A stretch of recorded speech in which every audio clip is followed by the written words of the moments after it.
I think that you talk about trained humility Right. in the new book too. I've got to presume that that fits into this equation. Right. It fits in big time.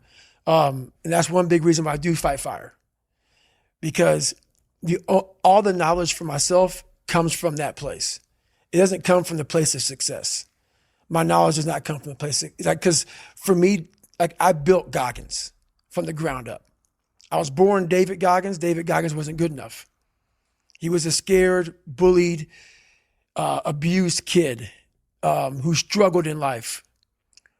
And that kid, whenever something got tough, no matter how hard I trained, no matter how ready I was, whenever something got tough for me, David Goggins, the real David Goggins, would come out and he would quit. So I realized this over a period of time. So I had to build Goggins. And in that process, I have to go back to that mental lab. And that mental lab is at scratch.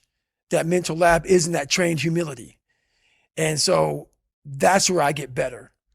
I get better when I'm digging holes in the ground, when I'm waking up early knowing I don't have to do these things. That's where I get better. So it's important to stay hungry. It's important to stay hungry, but it's important more to stay humble within that hunger. So while you're hungry, a lot of people are hungry, but humility is everything. What was that story about William Crawford, the janitor? Yeah. So this guy won the Medal of Honor. So he won the Medal of Honor, and which is the highest award in the military.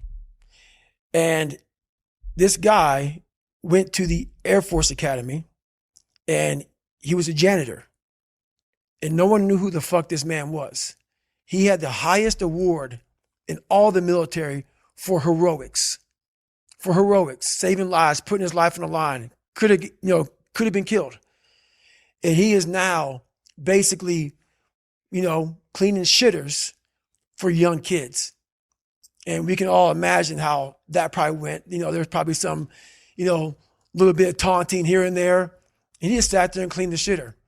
So that's why he's in my trained humility part, because for this man to be at the level he was and have that kind of humility to go, I'm a Medal of Honor winner, but I'm going to put that in my closet, and I'm going to pick up my broom and dustpan, and I'm going to pick up, this rag and clean this shit for these young men.